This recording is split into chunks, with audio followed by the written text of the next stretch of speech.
తెలంగాణ రాష్ట్ర సాధనలో సుదీర్ఘకాల ఉద్యమం చేసే క్రమంలో అనేక మంది అనేక త్యాగాలు చేశారని వారిని కాంగ్రెస్ ప్రభుత్వం ఆదుకుంటుందని మేనిఫెస్టో కమిటీ సభ్యుడు రాష్ట్ర గ్రంథాలయ చైర్మన్ డాక్టర్ రియాజ్ స్పష్టం చేశారు. హన్మకొండలోని ప్రెస్ క్లబ్లో ఏర్పాటు చేసిన దక్షిణ తెలంగాణ ఉద్యమకారుల సదస్సుకు ముఖ్య అతిథిగా హాజరయ్యారు. తెలంగాణ ఉద్యమకారులను గుర్తించడంలో, ఉద్యమకారుల ఆశలు ఆకాంక్షలను నెరవేర్చడంలో గత ప్రభుత్వాలు విఫలం చెందాయని అన్నారు. ప్రధానంగా తెలంగాణ ఉద్యమకారుల మీద ఏ కేసులైతే బలవంతంగా గత ప్రభుత్వాలు ప్రధానంగా పెట్టాయో వాటిని తీసివేయాలనే ఒక నిర్ణయాన్ని తీసుకున్నాం. అలాగే తెలంగాణ ఉద్యమకారుల్లో ఆర్థికంగా వెనుకబడి ఉన్న వాళ్ళకి ఇళ్ల స్థలాల మీద కూడా మేనిఫెస్టో వైపు నుంచి మేము హామీ ఇచ్చాం. ఆ నేపథ్యంలోనే తెలంగాణ కోసం ఎవరైతే ప్రాణత్యాగాలు చేశారో వారికి రెగ్యులర్గా పెన్షన్ ఇవ్వాలని నిర్ణయాన్ని తీసుకున్నాం. వీటి మీద ప్రభుత్వం కసరత్తు చేస్తున్నది.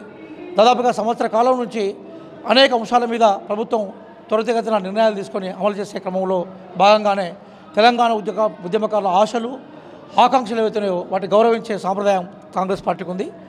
మేము ఆల్రెడీ ఈ తెలంగాణ ఉద్యమకారులు తెలంగాణ ఉద్యమంలో ఒక క్రియాశీలమైన పాత్ర పోషించిన పొన్నం ప్రభాకర్ గారిని, అలాగే సీతక్క గారిని ఉద్యమంలో ప్రజా ఉద్యమాల్లో ఉన్న వారిని రిప్రజెంట్ చేశారు. గతంలో హైదరాబాద్లో మీటింగ్ పెట్టినప్పుడు కూడా మేము మాట్లాడినాం.